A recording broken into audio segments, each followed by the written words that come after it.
Hello, welcome to News Central Studios. I'm Kofi. Bartels to take a look at the latest stories, but we start with the headlines making the rounds beyond the continent. We begin in the Middle East, where a group of demonstrators gathered in south of Los Angeles in the United States of America for a pro-Palestinian rally as conflict rages in Gaza in the wake of Hamas's assault on southern Israel.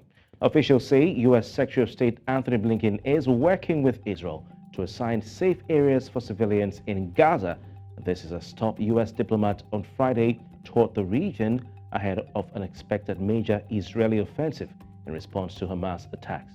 After a visit to Israel to show unwavering solidarity with the United States ally, Anthony Blinken is traveling to 6 Arab countries where he will ask them to use their influence to rein in Hamas and encourage the Islamist militants to free an estimated 150 hostages. A U.S. official said Israel has agreed with Blinken in the talks in Tel Aviv on the need to establish some safe areas where civilians could relocate, be safe from Israel's legitimate security operations. Thematic. So today we say that we want peace. We do want peace. But there cannot be peace unless the Palestinian people have self-determination, have their land back, then they can live a free life. If that happens, there will be peace. But we know that the Israeli state doesn't want to do that. And so... Number one, first and foremost, the United States needs to end all funding for Israel. They give $3 billion a year, more than that, in funding, which by and large goes...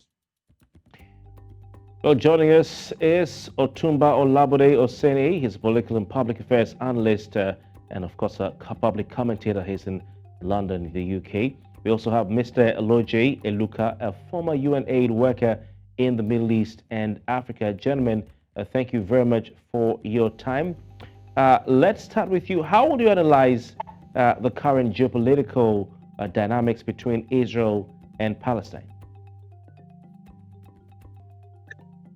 Thank you for having me. I think the best way to put what is going on in the Middle East is as a shock, is a huge shocker in the sense that no one had foreseen that this would happen.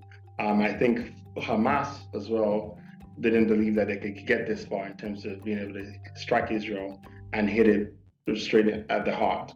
Now, having said that, I think that Israel should also is also shocked at the way in which Hamas was able to hit them as hard as it did.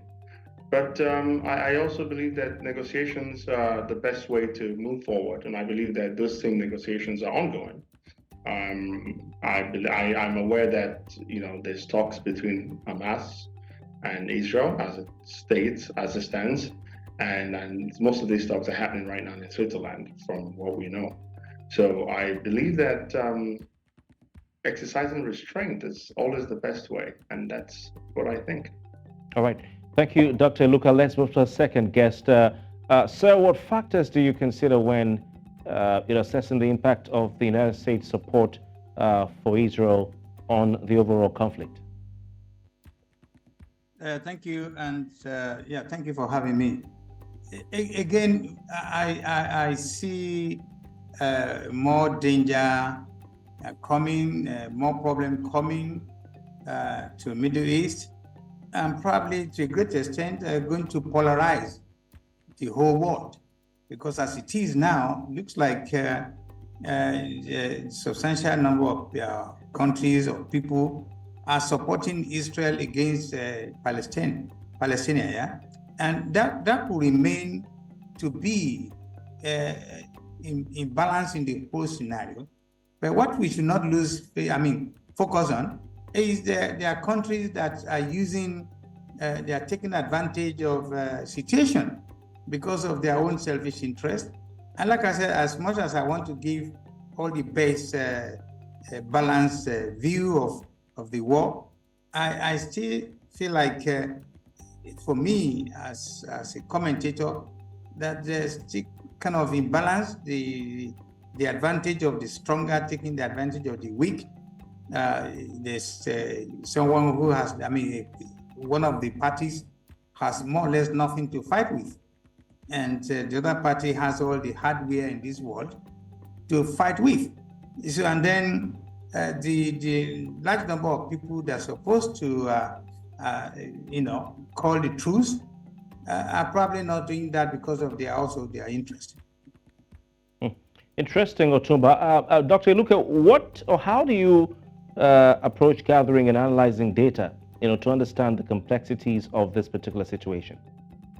Yeah, I'm not a doctor yet. I'm working on my PhD, but I haven't. I don't like to be called, a doctor until I definitely graduate. So, yeah. But anyway, I think we should look at what happened with the Oslo Accord. If you remember the Oslo Accord in 1993, I believe it was President Bill Clinton, who was the president of the U.S. at the time, who had initiated that agreement, and it was successful to a large extent, and it failed for many reasons. It failed for reasons that are obvious, in the sense that there are persons who are within the Israeli government who benefit from this. There are persons within the international community who benefit from this. Israel is using a lot of weapons as we speak right now, and these weapons are money. They're manufactured by organizations that benefit from war and conflict. As someone who has worked in the Middle East quite extensively, I was in Iraq. I worked in Iraq in the heydays for a few years, and I can tell you that monies are made through conflict. And the best way for Israel to get a way out is by seeking peace and to continue negotiations with Hamas, which I've said a nation is ongoing. To the best of my knowledge, from the information I have, there are talks going on right now in Switzerland, and I think that this conversation should continue. So I believe that that's the way out. That's the best way. If you also look at Hamas, can be most described as a rebel group. I would swing back to the Tamil Tigers of Sri Lanka. These are a very well-known rebel group that was crushed by Sri Lankan government. But for many years, just like Boko Haram, they tormented the country in where they operated. And then eventually, when with willpower, with the right zeal, Sri Lanka was able to crush them.